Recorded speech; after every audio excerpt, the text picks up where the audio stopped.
সবচাইতে বেশি origin footballer, কোয়ালিটিফুল footballer, যোগ্য ফুটবলার বাংলাদেশের জাতীয় দলে খেলবে। Physical strength, ball control ability, tactical mature, প্রবাসী বংশোদ্ভূত ফুটবলারদেরকে তাদের যোগ্য সম্মানটুকু দিবেন।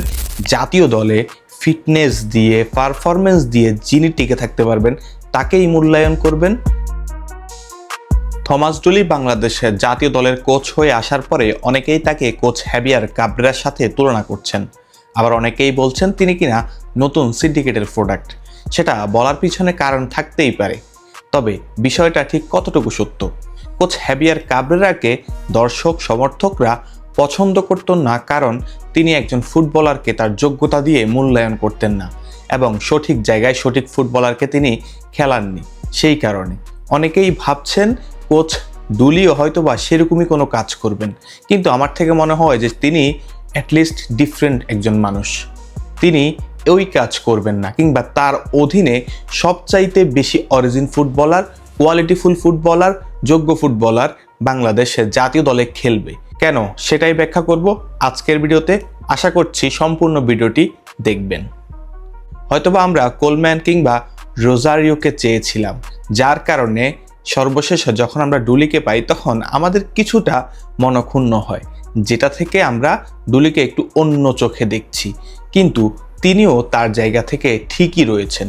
হয়তো আমাদের এক্সপেকটেশন একটু ভালো ছিল, আমরা সেই মানের কোচ পাইনি বা তাদেরকে পাইনি যাদেরকে চেয়েছিলাম। কিন্তু কোচ ডুলি সান মারিনোর উদ্দেশ্যে দেশ ছাড়ার পূর্বে তিনি তার গেম প্ল্যানের যেই পরিকল্পনার কিছু অংশ বলেছেন একটা সংবাদ সম্মেলনে, যে তিনি বল কন্ট্রোলে রেখে খেলতে চান। একদম যদি ভেঙে বলি, তিনি বলেছেন একটা ফরমেশনের কথা, 4-2-3-1, টপ লেভেল ফুটবলে সবচেয়ে বেশি ব্যবহৃত এবং আপনি যদি বর্তমানে দেখেন সবচেয়ে কার্যকরী যে ফরমেশন সেটার কথাই তিনি কিন্তু বলেছেন, যে ফরমেশনে তিনি খেলাতে চান।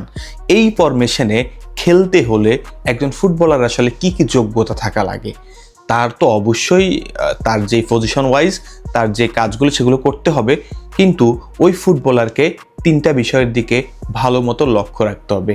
ফিজিক্যাল স্ট্রেংথ ঠিক থাকতে হবে, তার বল কন্ট্রোল অ্যাবিলিটি ভালো থাকতে হবে এবং এনাফ ম্যাচিউর হইতে হবে ট্যাকটিক্যালি যদি এনাফ ম্যাচিউর না হয়, তার এই ফরমেশনে থেকে সেই ফুটবলার কোনো কাজই করতে পারবে না, হিতে বিপরীত হবে।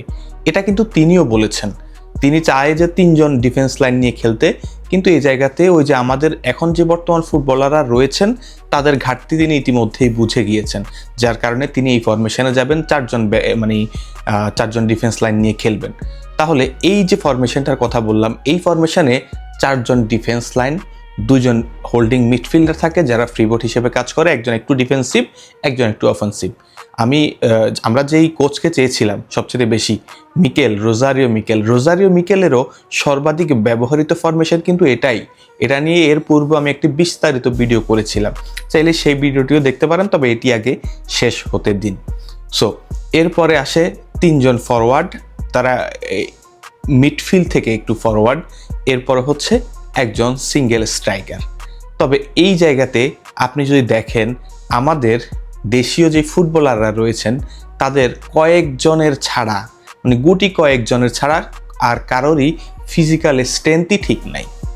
এরপর যদি আসি বল কন্ট্রোল, কিছু বলা লাগবে না, তাদের বল কন্ট্রোল কেমন আপনারা নিশ্চয়ই জানেন, কেন আপনারা তাদেরকে দলে চান না। আর ট্যাকটিক্যাল যে ম্যাচিউরিটি ভাই, সেটা ওই আন্ডার-20, আন্ডার-21 দলগুলোতে যে প্রবাসী ফুটবলাররা আসছে তাদের চাইতেও জাতীয় দলের দেশীয় ফুটবলারদের খারাপ। এটা আপনি নির্দ্বিধায় বিশ্বাস করবেন এবং এটা মেনে নেবেন। আর ঠিক এই যে কমতিগুলো রয়েছে, এগুলো পরবর্তী যেই সেশনগুলো হবে, পরবর্তী যে কল আপগুলো হবে, সেই ক্ষেত্রে কোচ থমাস ডুলি অবশ্যই বিবেচনা করবেন। কারণ এইবার যে দলটা এসেছে এটা কিন্তু কোচ থমাস ডুলির কিন্তু চয়েস করা না বা তার কল আপ না। অনেকে বলবেন তিনি তো চূড়ান্ত স্কোয়াড এখান থেকে দেখেছেন, চূড়ান্ত স্কোয়াডের আগে ফিলিমিনারি স্কোয়াড হয়ে গেছে।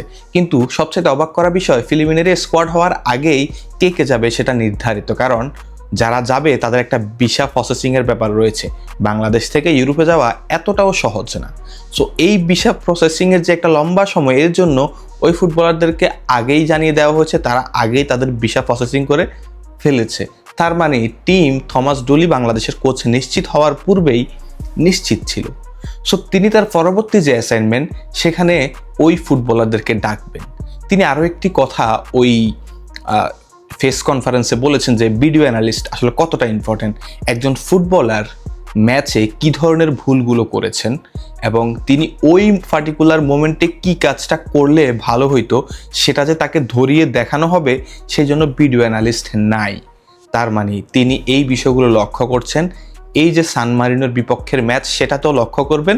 যদি তিনি প্রেশারাইজ করে বাফুফেকে একজন ভিডিও অ্যানালাইস্ট নিয়ে আসতে, তাহলে তিনি বিভিন্ন প্লেয়ারের যে প্রোফাইল সেগুলো অবশ্যই ঘাটাঘাটি করবেন।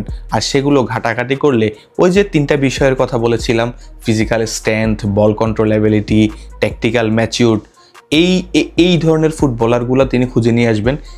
তখন আসবে কারা? ওই যে বংশোদ্ভূত ফুটবলার যারা হ্যাভিয়ার কাবরেরার আন্ডারে অবহেলিত ছিল, যারা এখনো পর্যন্ত অবহেলিত, কিন্তু তার আন্ডারে যে এই ফুটবলাররা সুবিচার পাবে সেই আশা করতেই পারি।